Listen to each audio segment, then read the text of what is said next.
गुरुजी मेरा एक प्रश्न है, हालांकि मैंने बहुत 2-3 विद्वानों से भी किया था, उन्होंने अपने अपने तर्क इस पे दिए हैं, बस आपके श्रीमुख से मैं सुनना चाहता हूँ।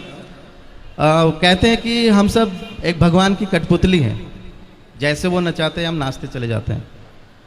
तो जो हम कर्म करते हैं, चाहे वो अच्छे कर्म कर रहे हो या बुरे कर्म करते हैं, उसमें भी भगवान की इच्छा होगी जिससे हम वो कर्म कर रहे हैं। तो जब हम कोई बुरा कर्म करते हैं तो उसका दंड हमें क्यों मिलता है सर? मेरा ये प्रश्न है सर। बहुत सुंदर प्रश्न है इनका, बड़ा गहरा है, बड़ा अच्छा सवाल है। बहुत कम लोग प्रश्न करते हैं ऐसा, आपने प्रश्न किया है, उत्तर दे रहे हैं।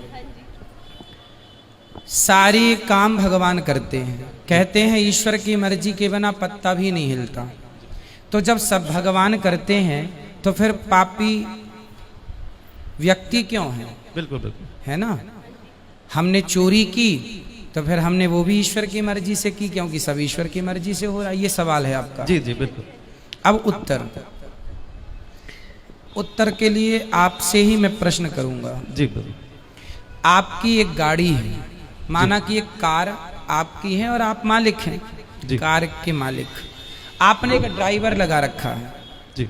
आपने ड्राइवर से कहा कि गाड़ी लेके स्टेशन चले जाओ, गाड़ी लेके एयरपोर्ट चले जाओ, गाड़ी लेके मार्केट चले जाओ। तो आप जो कहते हैं आपका ड्राइवर वहीं ले जाएगा गाड़ी। जी। गाड़ी आपकी मर्जी से चलती है, चलाता तो ड्राइवर है पर मर्जी आपकी है, सही है? जी बिल्कुल। आपने गाड़ी एयरपोर्ट के लिए रवाना की, जा बेटा मेरे गेस्ट आ रहे हैं, जाओ एयरपोर्ट से लेके आओ। ड्राइवर गाड़ी लेके चला, आपकी मर्जी से जा रहा है। जी जी।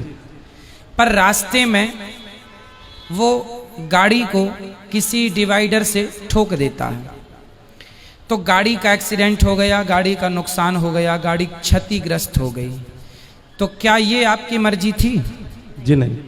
आपकी मर्जी थी कि गाड़ी एयरपोर्ट जाए, पर गाड़ी का एक्सीडेंट हो गया, गाड़ी गड्ढे में गिर गई।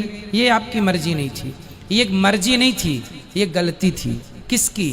आपकी नहीं, ड्राइवर की। हाँ या ना? जी। ड्राइवर के पास दोनों थे, एक्सीलेटर भी था और ब्रेक भी था। क्यों नहीं हिसाब से गाड़ी चलाया? क्यों डिवाइडर में ठोक दिया? आपकी गाड़ी आपकी मर्जी से चलती है, पर जब उसका नुकसान होता है तो वो आपकी मर्जी नहीं होती है ना, वो लापरवाही होती है। उसी प्रकार ये संसार भगवान की ओर से चल रहा है, मालिक भगवान है, हम लोग केवल ड्राइवर हैं। हमारे पास ईश्वर ने विवेक दे रखा है। आपको पता है कि आपको गुलाब की सैया पर तो सोना है, आप कहीं गुलाब होंगे तो आप जाके उस गुलाब के ऊपर बैठ भी सकते हैं, खड़े भी, पर कांटों का ढेर होगा तो आप नहीं खड़े होंगे। आपको पता है कि ये गुलाब है, ये कांटा है, आपको समझ है कि सही है, ये गलत है। जब आपको समझ है तो आपने अपनी समझदारी से अपने मन को रोका क्यों नहीं गलत काम से? ईश्वर की मर्जी से संसार चल रहा है, आप और हम सबकी मर्जी में ईश्वर की मर्जी है। पर हम जो गलत निर्णय लेते हैं उसके लिए ईश्वर ने हमें स्वतंत्र, गाड़ी आपकी है, मालिक आप हैं, लेकिन ब्रेक एक्सीलेटर आपने ड्राइवर को सौंप रखा, भाई जहां जरूरत पड़े दबाते रहना। उसी प्रकार ईश्वर ने भी हमें बुद्धि देके स्वतंत्र कर दिया है कि जहां जरूरत पड़े वहां अपने हित में अहित में सोच लेना। आपको कहा जाए कुएं में गिर जाओ, आप नहीं गिरेंगे, आपको पता है ये गलत है। तो आपको स्वयं को ईश्वर ने इतनी पावर दे रखी है। मालिक तो आप हैं गाड़ी के, लेकिन कुछ पावर ड्राइवर के पास भी है ना, ब्रेक एक्सीलेटर। उसी प्रकार संसार ईश्वर का है, संसार ईश्वर की मर्जी से चलता है, पर जब आप गलत करते हैं तो वो ईश्वर की मर्जी नहीं होती, वो आपके मन की गलती होती है। आपने अपने मन को नियंत्रित क्यों नहीं किया? ड्राइवर ने गाड़ी को क्यों नहीं नियंत्रित किया? अब नुकसान हुआ है तो वो ड्राइवर को भी चोट लगेगी, मालिक को चोट नहीं लगेगी।